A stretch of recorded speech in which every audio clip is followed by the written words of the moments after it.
Welcome back to Unqualified Uneducated, where we give you our unqualified and uneducated opinions on all things sports, music, anime, meat, TV, or anything else that's really interesting. Hey, what's up, Carl? How you doing? What's up, man? It's going pretty good here. I'm glad we're able to get back on this. Um, and you know what I just noticed? What's that? We always be talking about how we're gonna do anime on this, Mm-hmm. and we never really hit it that hard. So maybe in one of these upcoming episodes, we better go in on some animes. You know, I was actually gonna say something. I was gonna speak on that because we really do need to talk about anime. And the hard part about us talking about anime is that we're at different points in I guess our anime experience. That's real. I've seen, and I'm not bragging or anything like that, but I've seen a lot of anime. Oh, you're cool, bro. Yeah, I'm you know what I mean. I've seen a lot, but I'm just saying that you're still watching. You know, you're catching up to the stuff that I've seen. So No, yeah, I know. it's hard to get that same level of cohesion on reviewing episodes. What we can do is just talk. Yeah, we could just find some topics or like sad moments that we liked, or we could talk about Naruto, talk about like a fight or something like that. We could find topics, but I would like us to do an anime episode because I just started watching because I had to take a break from Naruto. Oh, of course. So I just started watching Hunter x Hunter again. Nice. Bruh, that ish is hype. I forgot how hype that show was. was. What part are you on? They've passed the Hunter exam. They just did the Battle Tower. I think they're it's the auction. Oh, dude, The York New auction stuff. Oh, bro, you're at 100 miles an hour at that point, and wait till you get to the Chimera part. Oh, I know, bro. I'm hyped, bro. You're moving fast. You're on a fast track to crazy time. I forgot how much I enjoyed it.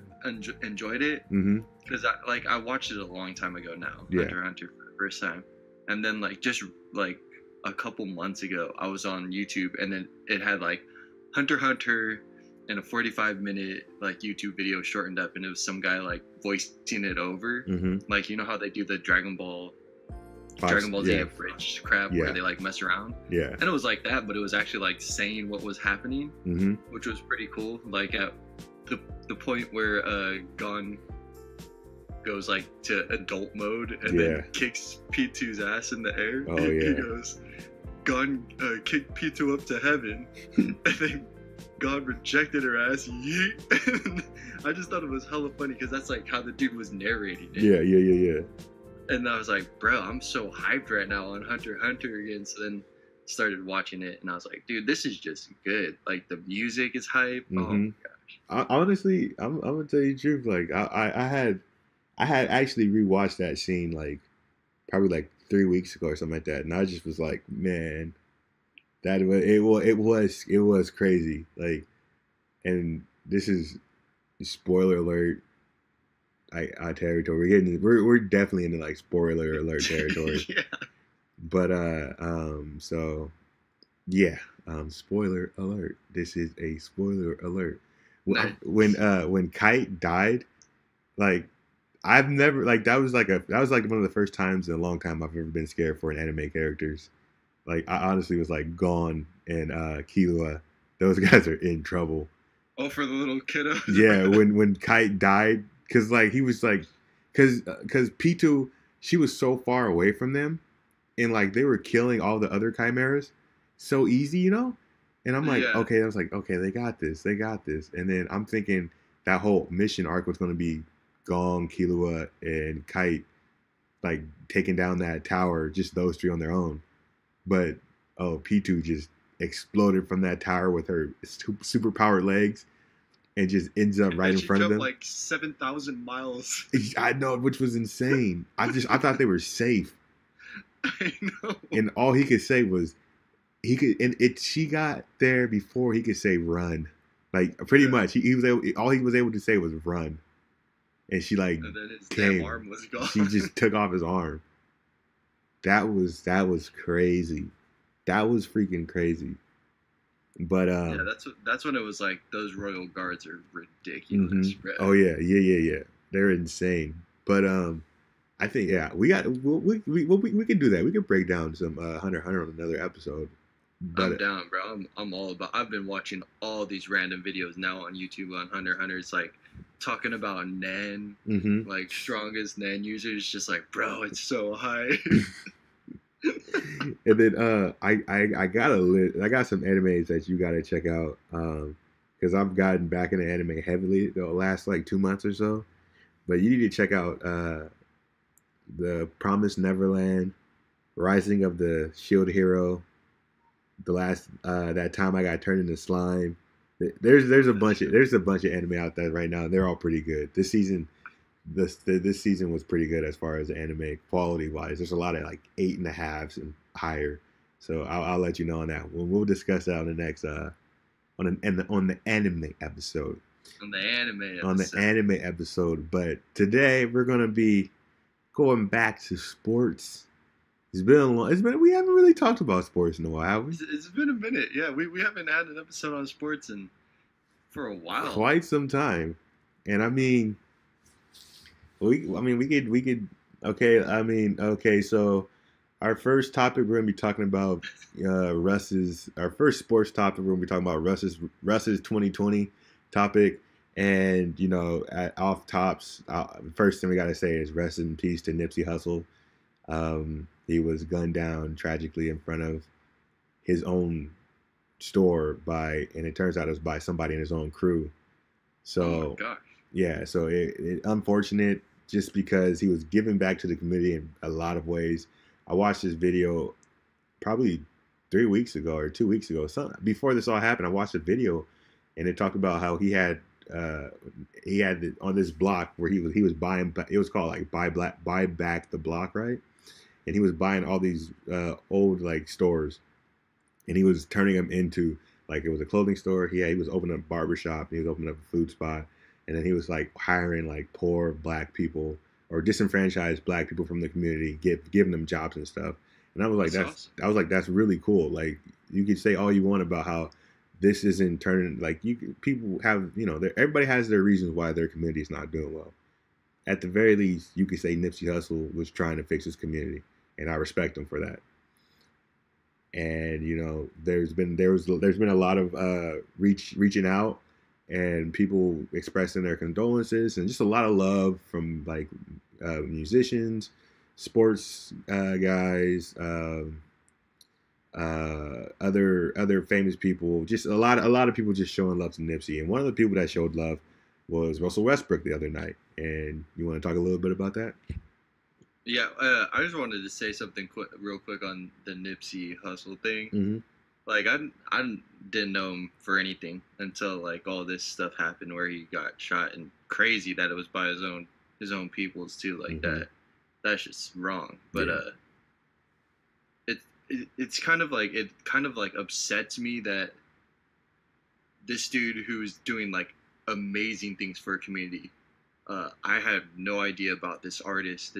He was a rapper. Yes. No? Yes. This guy who's doing these amazing things for his community. Someone who deserves or should be getting like all the spotlight, for doing stuff like that and being a rapper type mm-hmm. of thing, rather than like all these other rappers like the Lil Pumps and maybe they're doing stuff for their communities too. It's just like this dude has done so much. And he's only getting the recognition after he's gone, or like a majority of it. I guess. Yeah, I mean, I think that's what it is. Yeah, like it's like it's kind of corny, but like they said it on Batman and Jay-Z referenced it on one song.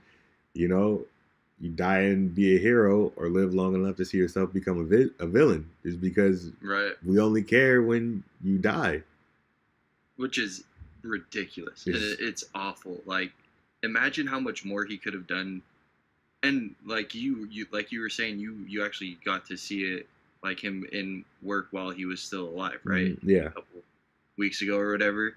Like, imagine if he got way more publicity, like how much more he could have done for that community. Yeah. And then probably even at that point, like stretching out into all these other Yeah, places. because from So, what I've always known Nipsey Hussle, and I've listened to songs here and there.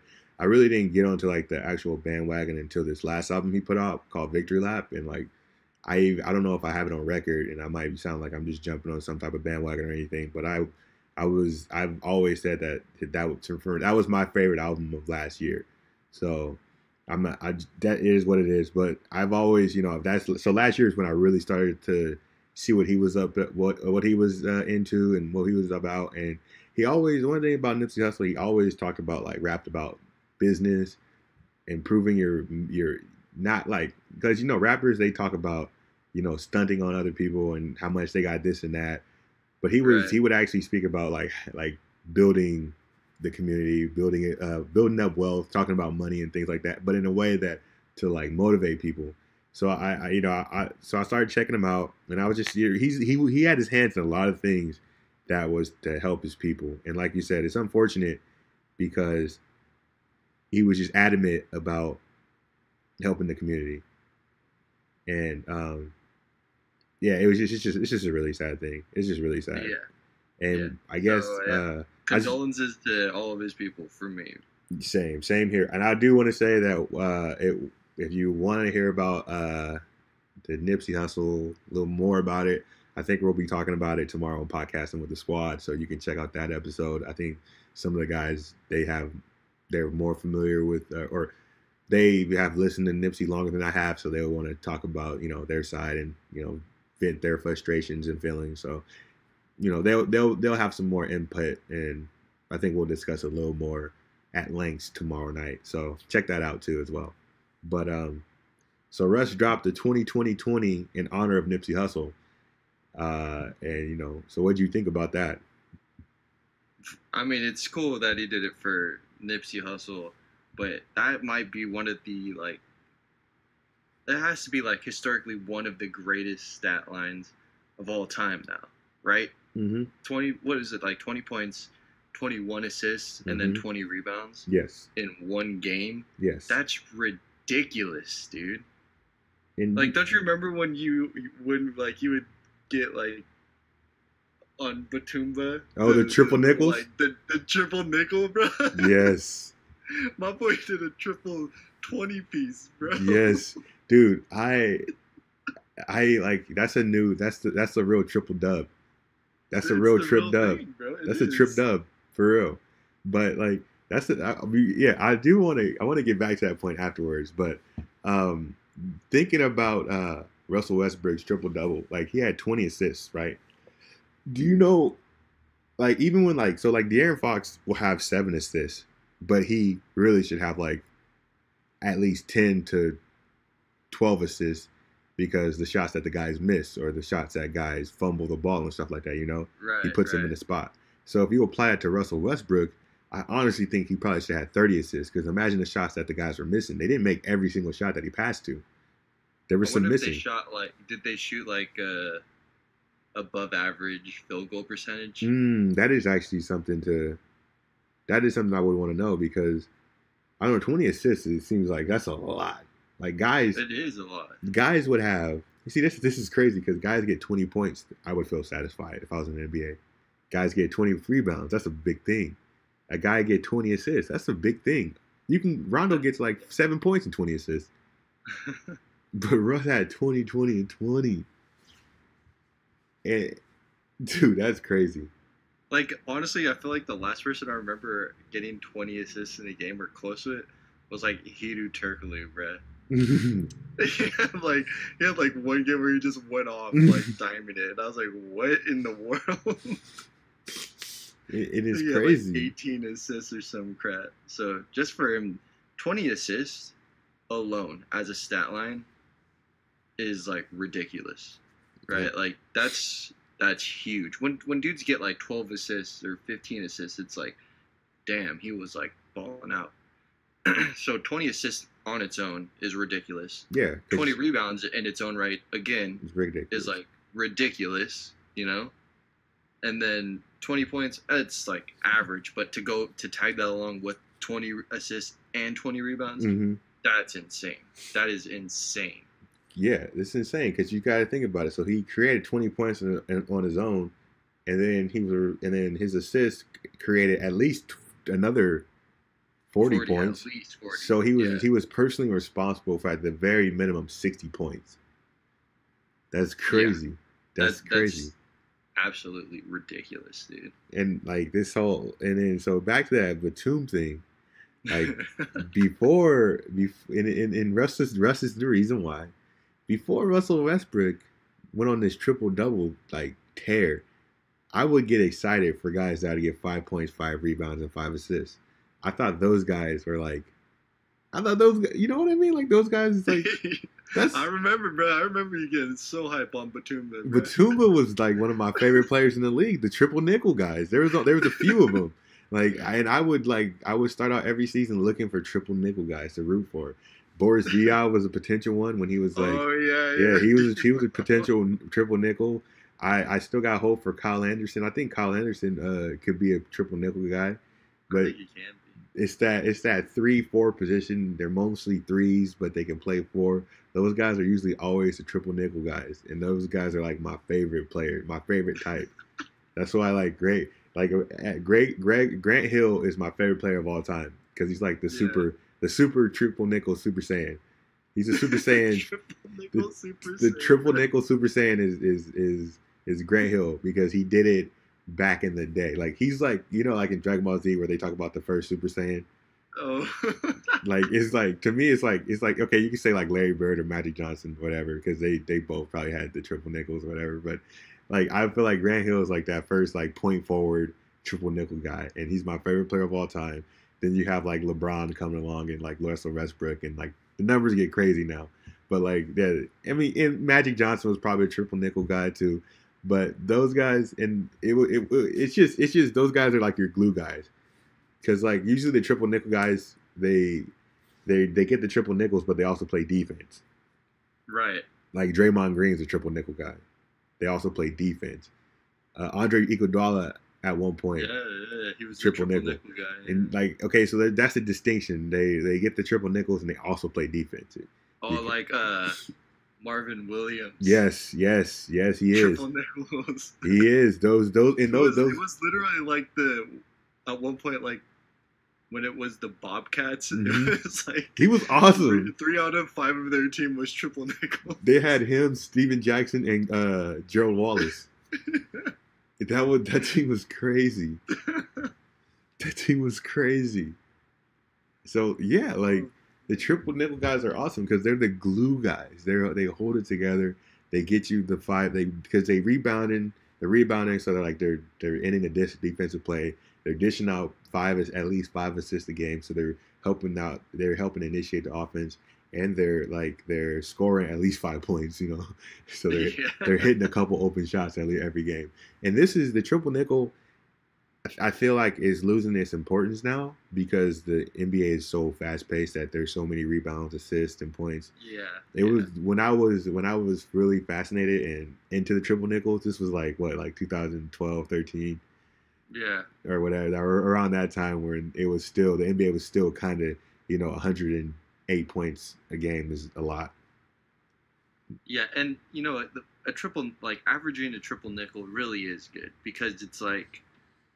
Basically, you're the Swiss Army knife of the team, where if on a night you're needed more for rebounding, that's the game where you're getting like 10 rebounds, 2 assists, mm-hmm. and like 7 points. Yes. And then where there's a game where they need more playmaker out of you, that's when you got like 10 points, 10 assists, and then like 2 rebounds. Mm-hmm. So it's like they adapt. That's why they were so cool. It's like, it's not like they literally just averaged 5 points, 5 assists, 5 rebounds every game. That's just what they did.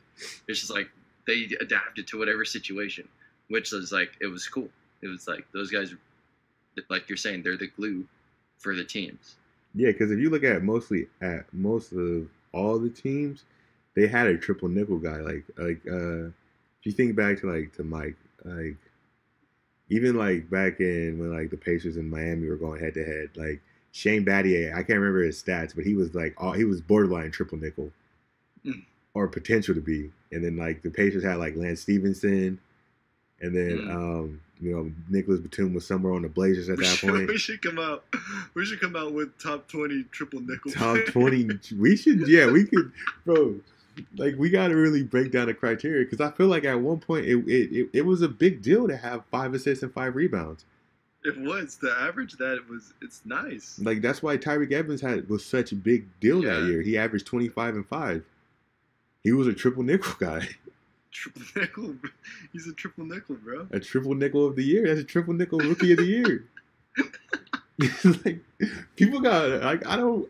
That's like one of the one things I would get so pumped about. The triple nickel guys were just like my favorite part of like the basketball at that point. I feel like in fantasy you would only draft triple nickel guys. I did. Remember my team, like one of my best players was Nicholas Batum at that time. I had all the guys, everybody on my team that are on our team when we won that time. It was guys that were playing the small forward and the shooting guard, or the shooting guard and the power forward.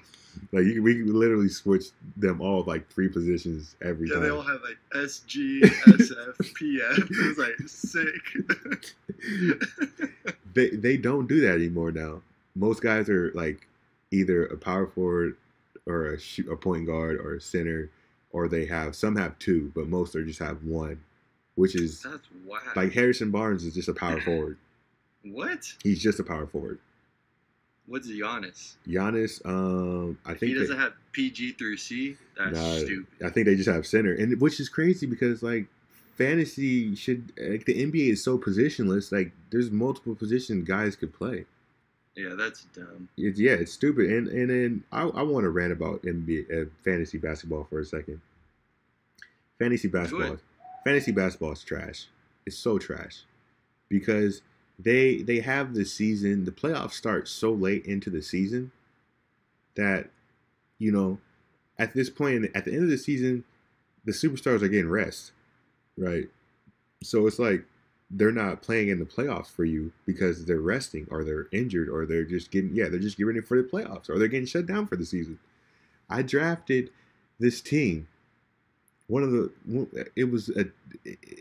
let me tell you, and this is actually not really good, but when the draft started, I was heading to meet a friend at a restaurant, so I had to draft while driving. Bruh.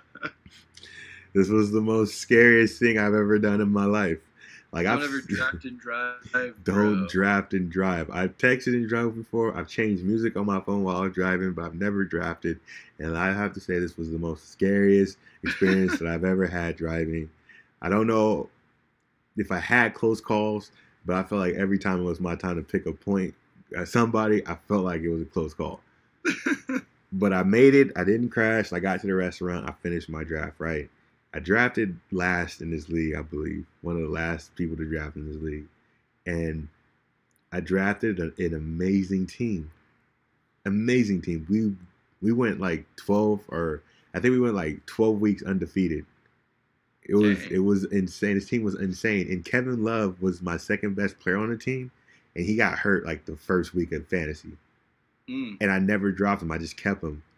And we still were so dominant throughout the year without our second best player. So playoffs start.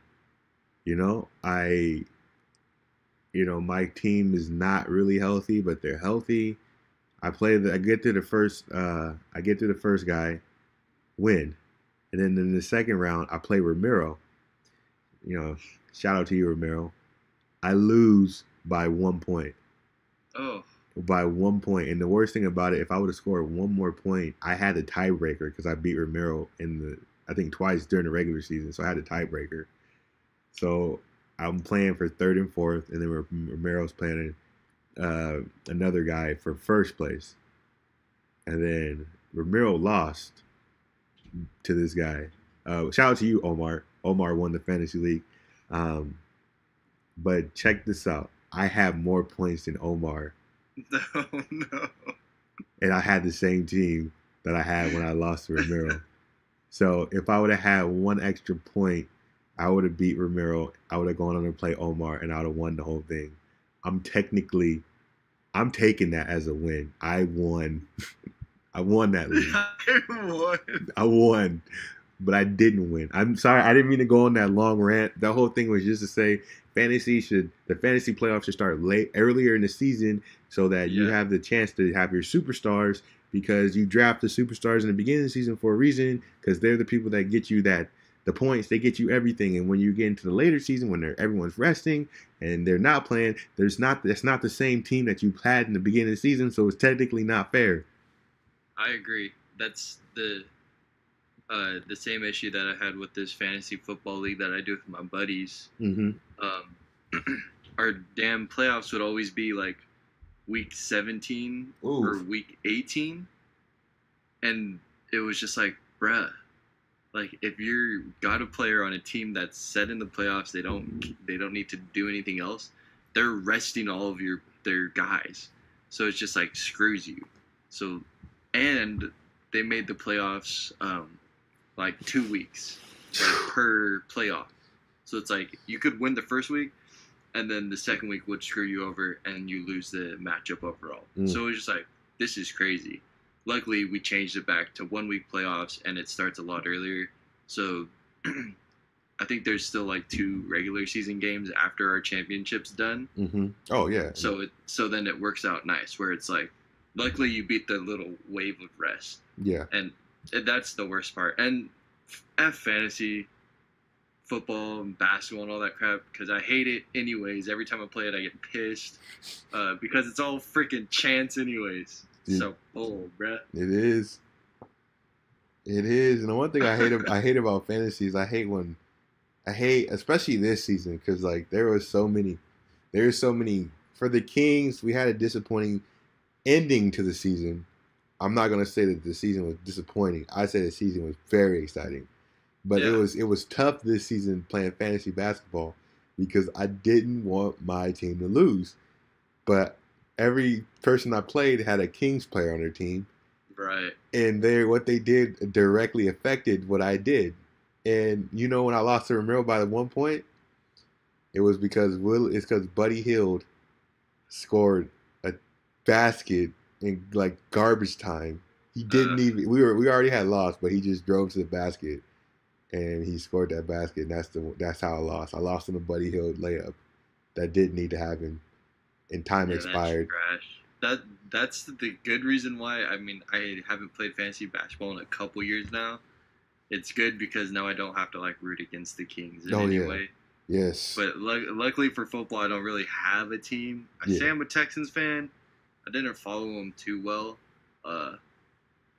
But I did have DeAndre Hopkins on my team, so I guess I was supporting him. Yes. But so it's weird because you do like for fantasy football, I didn't really care about who won the game as a team.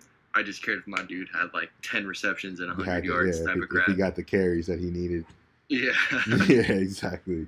It gives you a whole different outlook on sports. But this is the very first season that I've ever like felt bad against like my like wanting a Kings player not to do so well. I still wanted to win, but like in previous seasons, it's like we're gonna lose anyway. Yeah, we were so bad in previous seasons, it didn't matter. It didn't matter. But this season we were good. And let's talk about the Kings. Let's talk about the Kings for a little bit. Yeah. This season we're not gonna make the playoffs. I adjusted my outlook on where the Kings were going to. I just want them to win 41 games. And we just beat the Cavaliers, so we're at 39-40. Hey. And we have the Jazz tomorrow. Then we play the Pelicans, and then we play the Blazers. Do you think there's a chance to win 41? Jazz. Blazers. Pelicans. Blazers. It's gonna be hard because, or no, the Jazz will still be playing hard, right? Let me see their seeding. I think it depends on if they all rest players or not. And then the Pelicans and. Well, we just got whooped by the Pelicans the other day, so. Did we? Yes, Julius Randle went off, and they beat us without like Drew Holiday and Anthony Davis. Was that when Anthony Davis flipped off the damn camera? I can't remember. What did that happen this year? It happened like yesterday. Oh, I don't know if it There's was. like a video of him, like a fan was just recording him. And maybe he was saying something. I don't have the sound on. Anthony Davis just like straight up Gave him the flips the bird. camera off. Gave him the bird. Was that during? Was that in New Orleans or was it in? I think it was in New Orleans. Well, he's gone anyway, so it don't matter. Yeah. Yeah, it don't Yeah. matter. So let's see. Trailblazers are at 50 games. Jazz are at 48. I mean, we played both of them. The Jazz they have 3 more games left. Trailblazers have. Wait, hold on. I think I did that wrong. Yeah, Trailblazers have 3 more games left. They both have 3 more games left. Well, I mean, I think we could. I think we could beat any team in the NBA at least once. You know, I like think we in can a too. one game series, I think we could get a win. So I think we can get 41. Okay. But it's gonna be tough because the Jazz are good Mhm. and the Blazers are good against us. Mhm. So, but I guess the Blazers don't got Nurkic anymore. So They don't. that's something. We might be able to sneak that one out quick. So I'm hoping, yeah. So 41 is a realistic goal, and I think that's really good for this team. 41 wins for a young team, led by like a second-year point guard. Yeah. I think that's a really good benchmark. Like 41, that's huge. I thought we were going to win. I thought we were going to win 13 games. Bruh, hold on. I'm so hurt right now. Why is that? I'm not gonna lie. I'm looking at this article right now. Okay. It said free food near me, cake, burritos, and more. Then it said you could get a free burrito at El Pollo Loco today, April 4th, because it's National Burrito Day. It was? Yeah. I'm hurt, dude. Really? My bad for just coming in like that, but I'm hurt. Yo, I didn't know it was National Burrito Day. I didn't know that either. Yo, that's a today's date in history we could have done. No. God damn it, man. I think we might have to do a little towards the end of the episode talk about today's date in history just to find out why is this National Burrito Day and no one talks about it. No one talks about that. I'm shook. You know what's crazy? I picked up some chicken from my mom today from El Pollo. They didn't offer you a burrito? They didn't say anything. That's shady. Come on, El Pollo. They were keeping it on the low. El Pollo probably just put that ad out right now while they're about to close. We close at 10. Hey, do y'all know it's National Burrito Day? They just put that ad out just because they didn't want to give out any burritos. That's why I'm shocked because I was there today. My bad for interrupting that. No, you're good. You're good. What was I saying though? We're talking about the 41 wins. Well, it's a good thing. Yeah. Because we're young. It's just a good benchmark. I mean, yeah, I thought we were gonna win 13 games, and I thought we were gonna get the number one pick. Number one pick's gonna go to somebody else. It is what it is. That's what I thought were gonna happen. But like, we have a style, we have an identity, and we have cap space. All we need to do is, and we'll do our Kings wrap up when the season's over, and we talk about what we would like them to do moving forward. But on the rip, they just gotta let Willie walk, and go after a center. What if we could get Willie back for like $5 million a year? I'll do it. I would do it. It's not so much. I don't think he will, but yeah, I it's not so much that like I hate Willie. He frustrates me a lot because it's not even the rebound; it's effort. Sometimes he frustrates me, but if it's a reasonable deal, I'm more than happy to keep him on the team. What's the most you're willing to give? Oh, $5 million. Oh, okay. It's put him back on that rookie deal. Rookie deal. Bro, like he's barely improved since his rookie year. Why would I pay him? You've been playing the same since you've been playing. Pretty much, like he's been playing the exact same. He just has more volume. That's all that is. That's true. Like so, like I'm really not even joking. I just pay him 5 years. He gets a 4-year, $20 million contract. Player option That's good money. For player option for the 4th year. You know what I mean? That's good money, Willie. Because he was saying, I think there was a quote saying that he doesn't want to leave before as the things are just getting good. And like I agree. If I was him, I would feel like I would feel some type of way if I had to walk away after like I've been through all the drama the Yeah. last 4 years, and then it's finally getting good, and I gotta go. Like I would want to stay, and I think he would want to stay, but it's just there got to be some happy medium with money because you can't give him the money that he wants with what he brings. Because if you pay somebody a certain level of amount of money, you have to start them. And starting, we have to get Bagley in that starting lineup. Yeah, we have to, or else Bagley's dad's gonna keep attacking the organization. That is actually pretty funny. That's something I try to ignore. I try to ignore Yeah. that because like I didn't even know that was a thing, to be honest, until I read about it like yesterday. it's been an actual funny thing because there's at one point his dad was like going in on the coach, right? And then there was a closed caption of one of the in post game interviews, and one of like the announcers called one announcer said Jaeger, and the closed caption turned Jaeger into yogurt, and then Bagley's dad was calling him Coach Yogurt for a minute. Oh no! He was like, "Yeah, Coach Yogurt need to do this or something like that." And then like 2 weeks later, like Bagley was getting more playing time, and then he did. Bagley's dad was like, "Oh yeah, I'm with Coach Jaeger," and then and I guess he's beefing with him now. It's been a saga, man. It's been a long That's saga. crazy, man. But like I don't know if we need to talk about this after the season or we can talk about it now. But like it's a hard situation because I understand him not playing, but then I understand people wanting him to play. I think I can justify the not playing as much just because he got injured like 3 times Mm-hmm. throughout the entire season.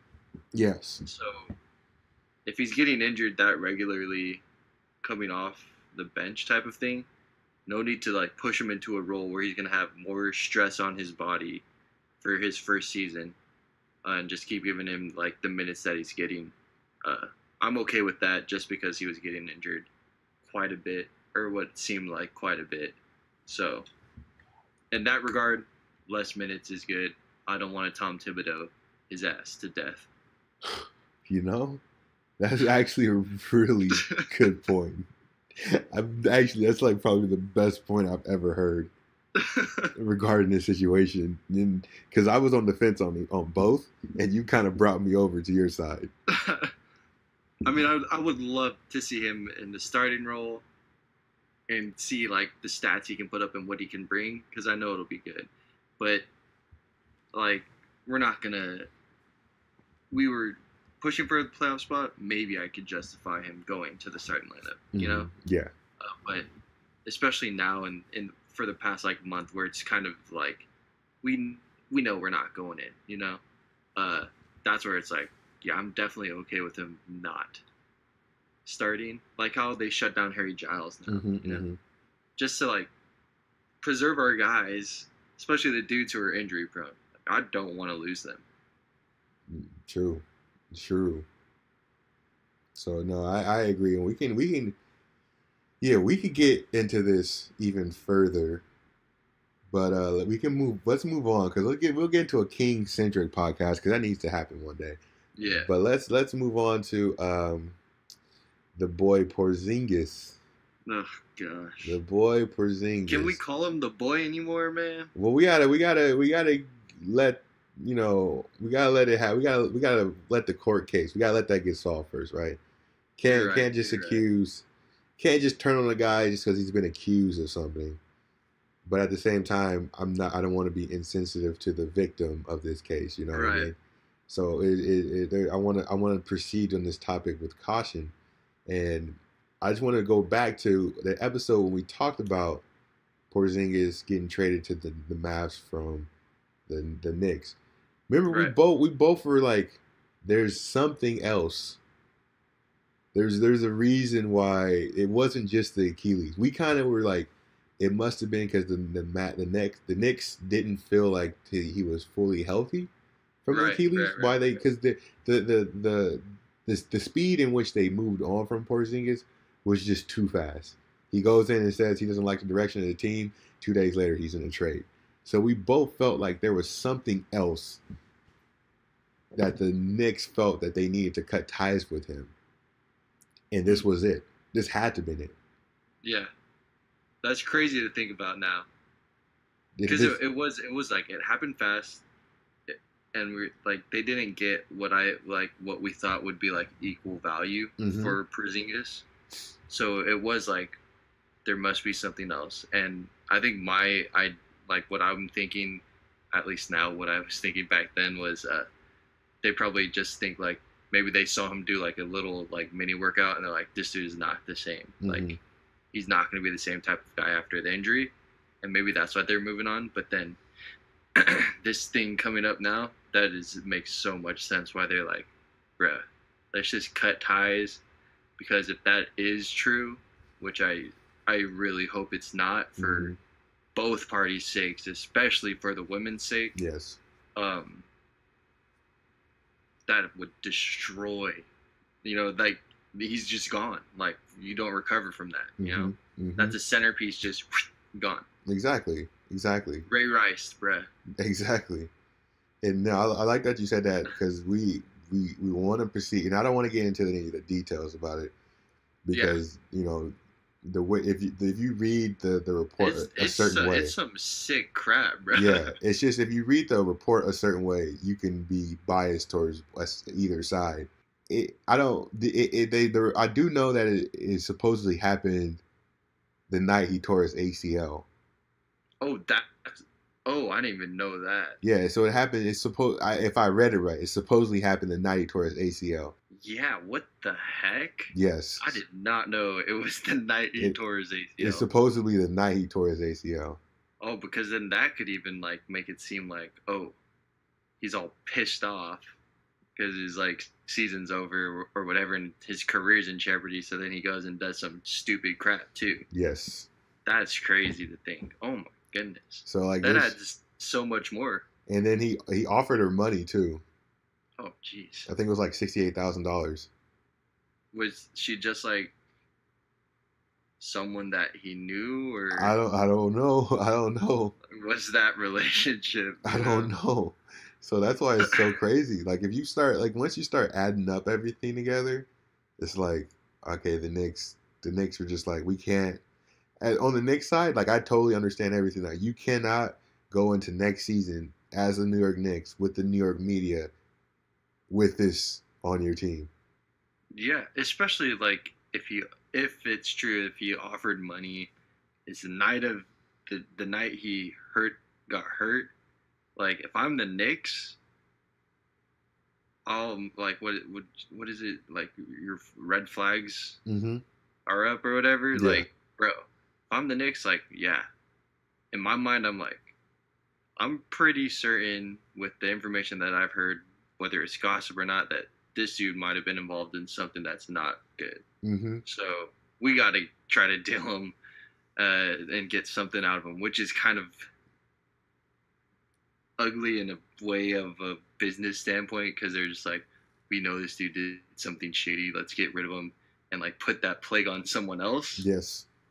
But I guess it's like smart in their business way, shitty in human way. So, but I guess that's just how the world works. And I think the Mavs came out and said that they heard something about it, like the Knicks told them about something, but they didn't tell the Mavs the extent of it. That's so crazy. So then the Mavs were trying to clear their name in the whole situation by saying that they didn't have all the information. So the Mavs coming out and saying that even makes it look even worse for Porzingis because it does. They're like, oh, we didn't know about allegations. We heard about something, but we didn't know it was this. You know what I mean? Yeah. So they're it's like, yo, like we'll see. I mean, you're innocent until proven guilty, but it's like I know in the NFL, like they have like I think I don't know what it's called, but if you get accused or anything happens, you already going to miss like 4 games at least. If you're innocent or guilty, you're missing 4 games. I don't know how the NBA is going to approach this because we haven't seen anything like this since Kobe. And did Kobe miss anything? I'm pretty sure he did. I can't remember the extent. Yeah, But I can't remember. It was a long time ago. I hate the NFL because, like you were saying, like if they're innocent, they have to serve their suspension. If they're accused, if they're guilty, they have to serve their suspension. Hmm. Uh, and they honestly, like, if they didn't do it, it's like a 4 game suspension. If they did do it, it's like a 5 game suspension. Yeah, And it's like that's some BS, bruh. the NFL is like you brought, even if you did it or not, you brought shame towards our organization's face. The company, you defamed the company's face. So just by doing that, you need to go sit down and learn Yeah, from this. This is their thing. It's not even that they like. I'm just gonna say it. It's not. If to me, it feels like the NFL doesn't even care about the victims. they don't They don't care about the victims at all. They're just saying, because they let these dudes stay in the NFL. yeah, it's just the fact that they let dudes stay in the NFL after doing things. It just says like we don't care about what you do before you get here, like because or else Ben Roethlisberger wouldn't be in the NFL. I know. We care about what you do while you're here, and as long as you don't get caught, you're fine. So it's like and this is all alleged. I don't know anything, but I'm just going off what I've seen. It's like the NFL is like if you can pay them off and you get them, you can keep it under wraps, fine. But once it gets out, the fact that you were able to handle your business in that moment, you're gonna have to sit down for a minute so you can Yeah, learn from your mistakes, and that's how I feel like the NFL does things. it's ridiculous. Those dudes should just be booted from the league. You're right, the NFL trash. Like it pisses me off that Kareem Hunt. Like, and I mean, I guess it's not as graphic as what Porzingis is being accused of, Hmm. or it's not as damaging of a video as Ray Rice knocking his person flat out in the head like that. You know, like decking that girl in the elevator. Yeah, But I mean, Kareem Hunt did like assault, like hit a woman, a professional athlete who could, God knows, squat like probably 800 pounds because that dude was squatty as F. And I guarantee he was strong as a motherfucker. Kicked this girl. Like, I don't care, bro. Get out the league. I don't. And now he's on another football team, which that's what makes him like he got dropped from the Chiefs. Now he's on the Browns. yeah. I'm like, come on, And that's so bull. like I know we talked about it. Like I feel like, and I remember I was on the side as there's got to be some type of redemption, and I don't think it's entirely be kicked off in the NFL. But Yeah, I do feel like that turnaround was too quick. it is. It's just so it was literally right when he got dropped by the Chiefs. Like by the Chiefs, like it was like good. He shouldn't be on a team, you know. But then it was like an hour later. It was like, what teams are interested in Kareem Yeah, Hunt? yeah, Like, was. where's he gonna go? And it's like, what the hell, bro? Yeah, it was Like, immediately, and I guarantee the Chiefs were like, "Is there any way we can pick him up?" yeah, for real. Like the Chiefs were probably in that mix when they first dropped him. They was like, "Is there any way we can pick this guy up?" They're like, they probably walked in. There's a guy Kareem Hunt on the streets. We could probably pick up. I heard there's this guy Kareem Hunt. He's looking for a place to play. Yeah, I think we could fit him into our offense. But no, Yeah, I still feel like there should be some type of redemption. But I feel like that turnaround was really quick. I thought he was going to have to sit down for a bit next season and then get picked up, and then yeah, then be suspended for a few games. But no, that was in yeah, and it was and it's I think it looks worse because now it's in a good situation, you know. yeah, Like he got drafted to the Browns, and the Browns are like finally the first time they have been decent in their entire existence, other than their one chip. And then you get drafted, you get picked up by a team that has Baker and Odell. yeah. But I'm think he does have to serve like an 8 game Yeah, he has to sit down. suspension or something. So I don't know. Yeah, If it was me, I'm kicking his ass out for at least a year or two. yeah, I can take that. I could take like you being out for a year. I just think that Yeah, turnaround is too quick. That turnaround is way too quick. like no no professional football for at least a year. That would be a punishment that I would see for Kareem Hunt's action. I don't know. No, I think that's fair. I mean, Le'Veon Bell sat down for a year for nothing. I mean, I know. I mean, he did. Yeah, I've seen people sit down for less. So, so Homeboy didn't even do anything, and he suspended himself from the yeah, NFL for that was a crazy. He got suspended on his day off, bro. He's the Craig of the NFL, bro. He literally got fired on his day off, man.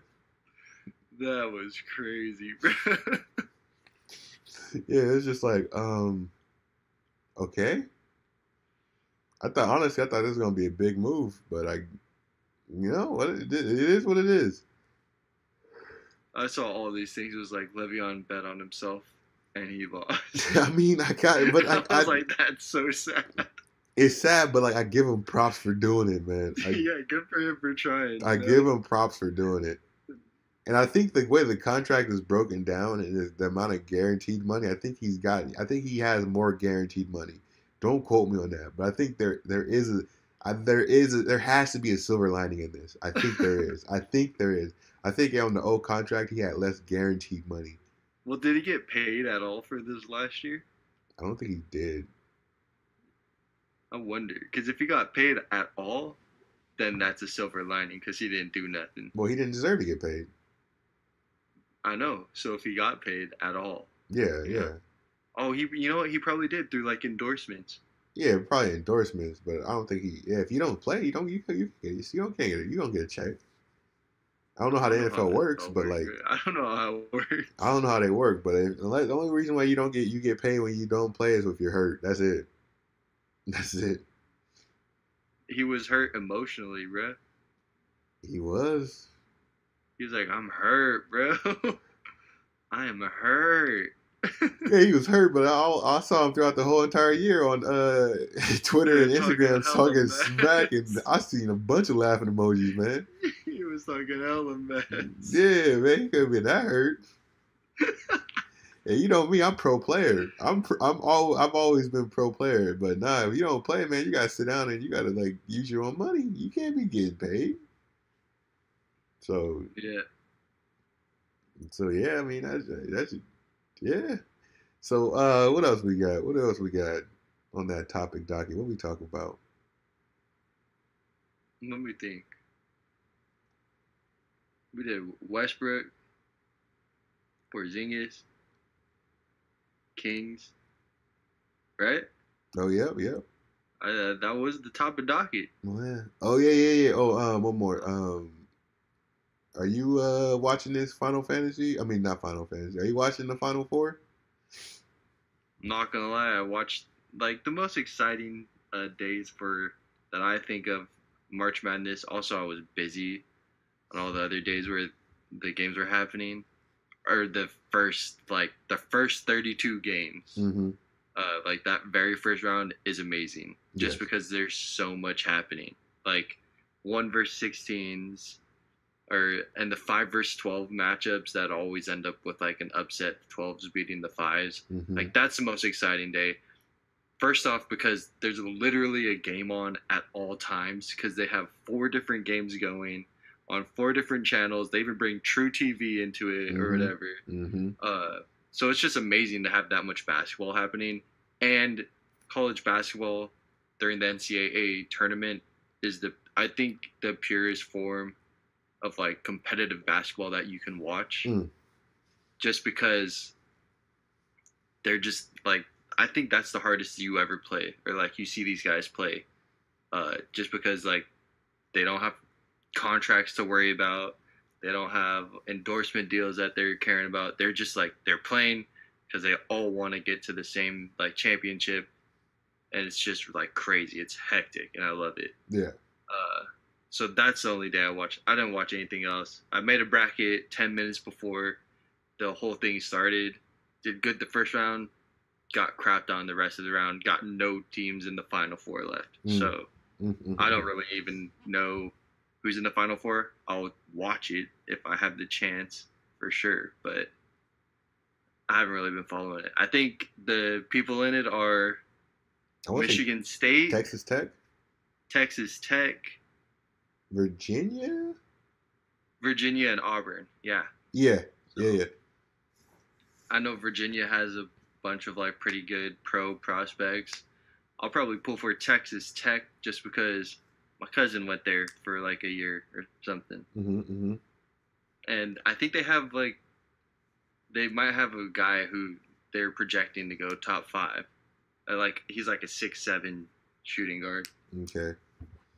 Yeah, I agree. I agree with your sentiment on the first couple rounds of the NCAA tournament being the best because there's the amount of games. It almost reminds me of like the first round of the playoffs, like the first like day or two of the NBA playoffs, Yeah. where like every team is playing. There's always the game one, and it's just like the best because there's like all there's just basketball on all the time. Yeah. And then as it dwindles down, it starts to get kind of crap because it's just okay, whatever. But yeah, I haven't been following this season. I haven't been following at all. Partly because I've been busy, and the other part is like I just felt like Duke was going to win it all, and I've always felt like Duke was a team that if they got knocked out in the first round, I wouldn't be surprised. If they won a championship, I wouldn't be surprised. So them getting knocked out after having like two close calls. I know. It's just like, oh, okay, and this was a close game too, so it's just like, all right. So, with Duke getting knocked out, that means like 3 of the top 5 draft picks are coming into the draft. Yeah, for sure. And there was a quote. I think Zion was saying like he might want to come back to college and try to win another championship. Oh my gosh. If he does that, he's a savage. He's a savage, but there's no point. There's no point, but he's a savage. There's literally no point. He's like, I thought I saw a ticker that said he could get $100 million deal from Nike. He's going to be the number 1 pick in the draft. Like there's literally no point. NCAA There's no way he doesn't go to the league. That's what I'm saying. Like there's a championship. Like, an NCAA championship does not mean anything towards your NBA legacy. Oh, you know what I saw about Duke? Because Zion and RJ Barrett were both All-Americans. Like first-team All-Americans. The last pair of freshmen to do that, John Wall and Boogie Cousins. Oh, wow. Yeah. That's crazy. So then that got me thinking, they made a documentary on that Kentucky team, right? No, I don't think they did. Oh, I thought they did. I thought they did a 30 for 30 on that. Really? Or were they planning on it? I could have sworn they were going to make a documentary on that Kentucky team. Maybe they did, actually. Because it had so many, like, players. With, like, Bledsoe, too. Right? I think I believe you. Yeah, the John Calipari one. Oh. I know there's like a John Calipari one, but I thought there was one that was like specifically for that, like that one team. No, I think it was a Calipari one. So it was just a part of that. Yeah, because I remember them like going over, and I remember Boogie and John Wall being a part of that one. Oh. But I think it was specifically. Never mind then. I was gonna say I wouldn't be surprised if this Duke team had something similar. I can see that happening. You know. Yeah, I can see that happening. Especially because like at the beginning of the college season, it was Zion, RJ Barrett, and Cam Reddish. There was like consensus top 3 yes draft picks, and it was like for a while. Mm-hmm. So that's pretty crazy to think that they had like the top 3 best players, that like prospects for the NBA, though Reddish fell off. So yes, but and that boy John Morant came on. Oh, John Morant, he's in there. And we can get into we're gonna definitely get into more draft topics as the NBA draft approaches. It's amazing, which is gonna be kind of cool because I think when we started covering the last NBA draft, that was probably like our first real podcast episode. That's insane. So it's almost coming full circle. This is a year of podcasting, and as that comes full circle, we're gonna be talking about. When that anniversary podcast episode drops, we're gonna be talking about how we met, while we did this Anniversary podcast. pod, That bro. our first anniversary podcast coming up in a couple months. It's gonna be pretty exciting. I just wanted to plug that. We got some special things coming out for that. We're gonna have that draft episode coming out. In closing, about that Zion topic, Zion is going to the NBA. He just said he might go to college another year just because he wanted the Duke fans to feel, he wanted to endear himself in the hearts of Duke fans. But he's not going to pass up that money because the first time, like, he goes to class, because, yeah, he's been going to class with the consensus, with the idea of, I'm going to the NBA. This doesn't matter. Right. So, finals week is going to be happening pretty soon. And he's actually like, I'm out. Yeah, he's actually going to be going to class. He's going to have to go to class for another year. So, and that's another year of practicing without money. So, he's coming to the NBA. So, don't get your hopes up, Duke fans. Not that I'm trying to hate or anything. Just telling the truth. I forgot we had one last thing that we were supposed to talk about, but 30 seconds. What is it? James Harden or Giannis MVP. Oh, we go. Oh, no, yeah. No, we can get into this topic. Oh. Yeah. I thought you were just gonna do a quick hitter. We can do it if you want, but all I gotta say is, yeah, Giannis all the way, man. Giannis all the way. Yeah, I'm gonna be honest too. Here's the thing. But I think it's just because I just like Giannis more. No, here's the thing, man. I get James Harden was doing his impressive 30-point streak or whatever, 60 points. That's all good, right? It's all good. It's beautiful. But they were so trash in the beginning of the season. They were garbage. And this was with James Harden and Chris Paul. And then he goes on this incredible tear, right? That everyone was saying it's not sustainable in the playoffs. It's not sustainable. It's not good during the regular season, but he's doing it to survive. It's like, all right, I get that, but are we gonna can we not reward consistency? Right. Like Giannis has been MVP for him since game 1. I thought he was gonna drop off, but he never did. Okay, so you take James Harden off of the Rockets team, and then they're just doing the OG Chris Paul from the Hornets. I don't think they make the playoffs, but I think they win 30 plus games. Yeah. You take Giannis off the Bucks, they're not making the playoffs in the East. That's interesting. Let's be real. Let's be real. I'm trying to think if Eric Bledsoe, Chris Middleton could carry a team. They can't. I don't think they can do that in the East. Maybe the 8th. Right now, the 8th seed is the people competing for 8th. The 7th and 8th seed are the Brooklyn Nets, the Miami Heat, and I think they could contend with those teams. They would contend for an 8th seed in the East. For an 8th seed. So you're saying they would drop from first in the NBA, the first team in the NBA to compete for the 8th seed in the East. That's just because Brook Lopez could drop a quick 20 a night. That's a drop. Okay. Yeah. The Raptors, the Rockets, I think they would have a better record. They'd be better without James Harden. And we don't know because James Harden, we haven't seen James Harden get hurt or anything like that.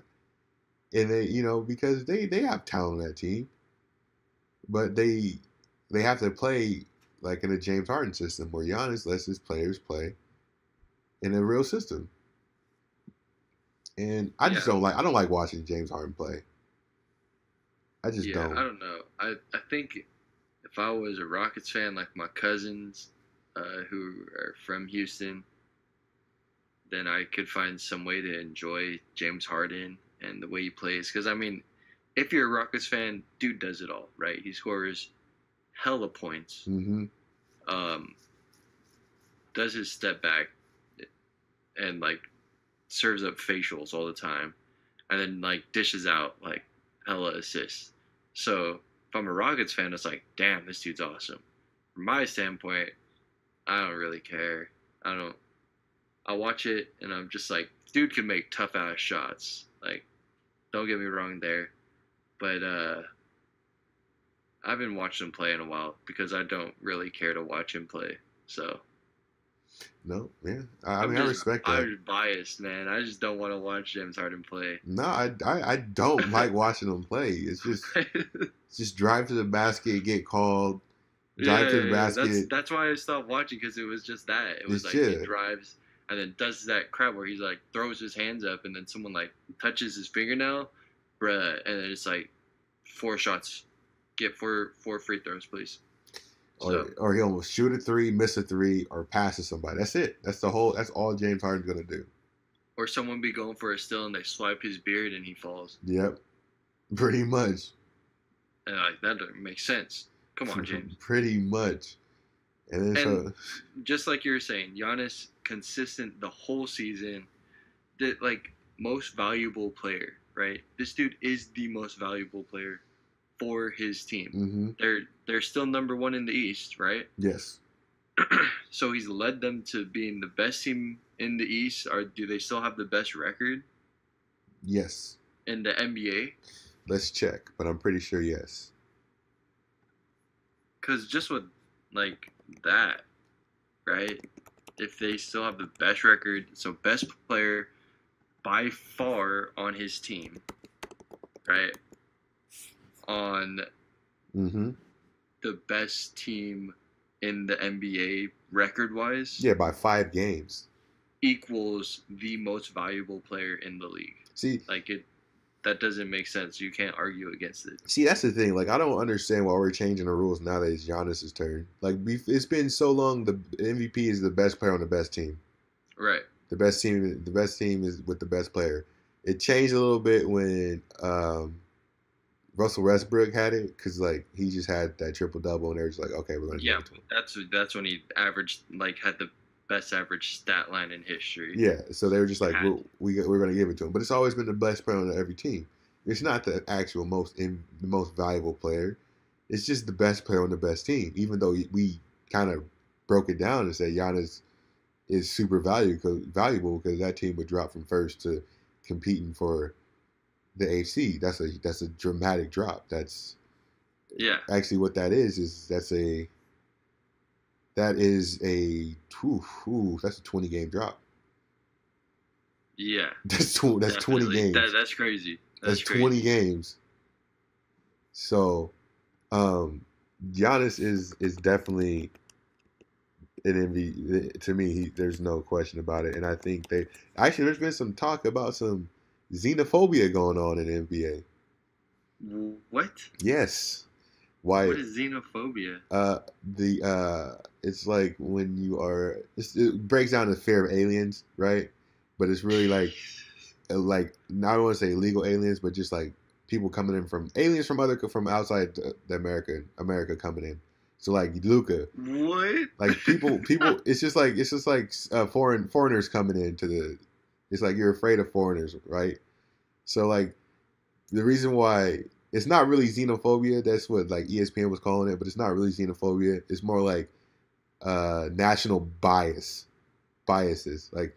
Oh, right. Like with Luka, Luka's still going strong, but people want Trae Young to be the Rookie of the Year just because he's American. And then James Harden coming in and doing his thing is really getting picked because he's American. And Giannis is, I forgot what race he is, but his nationality is Greek, but he's from, I forgot what country in Africa he's from.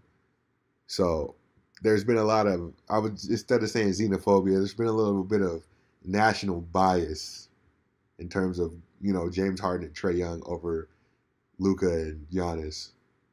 That's actually interesting. I never thought about that. That's crazy. And I think it's some BS because, like, man, screw it. That's stupid. It's fun. It's funny because, like, it's not race. It's just national bias, really. It's just people are just biased towards what's here, and I think Giannis had a thing where he didn't feel like he could be the face of the NBA because he wasn't American enough. That's crazy, bro. He came out and said it. He said that. So I mean, there's some truth to There's some truth to that. That is so true because they have been hella pushing and yeah, Trae Young started balling out lately. Like, don't get me wrong, and lately I mean like he actually has been putting up stats like for a majority of the season, which is kind of upsetting because his voice is so whack. Yeah. But they really are pushing the Trae Young is like so like, why is everyone sleeping on Trae Young? His stats are just as good as Luka's. Why isn't he in the Rookie of the Year conversation crap? So that's true. That's crazy. So yeah, I just feel like, like you guys need to cut it out. And just you guys just need to cut it out and let Giannis get his MVP because he deserves it. And if you guys are really trying to like do that, shame on you. Yeah. That's all I get to say is shame on you. Shame on you, but I wouldn't be surprised because America sucks sometimes. Yes, you are right. We only care about ourselves, so you're right about that. It's yeah. So okay, so check this out. While I was doing this, I did a trade between. I did a trade right now between the Chicago Bulls and the Miami Bucks. I sent Otto Porter Jr. to the. Hold up. The Chicago Bulls and the Miami Bucks. Yeah, I realized I was trying to like keep on going. I was trying to keep on going because I realized what came out of my mouth. I realized what came out of my mouth. I traded the whole dang team. I traded the teams. I don't trade. Pat Riley, you could have the whole team. I said, take the team with you. My bad. I traded Giannis to the Chicago Bulls, and I traded Otto Porter Jr. to the Milwaukee Bucks. Right. Okay. Oh, to see like the win. How it affects the wins. It was -21. Damn. -21 wins. What did Chicago get? What did theirs bump up to? 17. Plus 17. Plus 17. That's crazy. So basically, they would be fighting for the 8th seed because they would jump up from 22 to 7. They'd be fighting for the 8th seed. And so it would just put two teams like fighting for the 8th seed. Yeah, the Bucks and the Bulls would be fighting for the 8th seed. But so trash. So like the Raptors be 2. And it was Raptors be 1, 76ers 2, Celtics 3, Pacers 4, Pistons 5, Nets 6, Magic 7, and then the Heat, Bulls and Heat, Bulls and Hawks would be.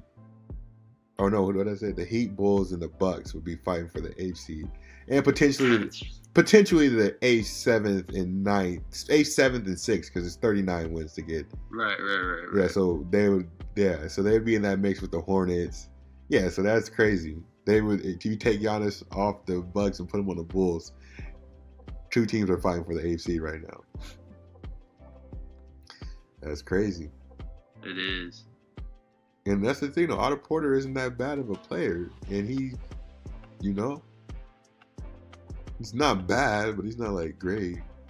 Yeah, he's just like a cog. He's a triple nickel guy. He's a triple nickel guy. He's a modern day triple. He's a modern day triple nickel, but he just hasn't achieved his full potential. He hasn't accepted the fact that he's a triple nickel guy. He's still trying to be like a superstar. Yeah, check it out. He's averaging 13. Oh, my bad. Oh, jeez, man. I'm sorry. You got me messed up. Bro. I was like, dude, your ears all messed up.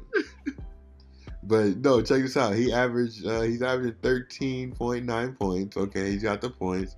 5.6 rebounds. Got the rebounds for the triple nickel. 2.1 assists. Come on, Otto. Come on, bro. That is not cool. Be a triple nickel guy. Get your assists up, son. Get it up. It's just 3 more a game, dog. Come on now. Come on. So yeah, he could. That's the triple. If I drafted him, I would say I need you to be a triple nickel guy. I need at least 5 points, 5 rebounds, and 5 assists on average. You tell me that he got paid that fat contract and he's not even a triple nickel guy? He's not even a triple nickel guy. Oh my gosh, and, so boo-boo, bro. And as always, you know, when you come full circle in a podcast, that means the podcast is over. You're right, bro. So you got any closing words for the people out there?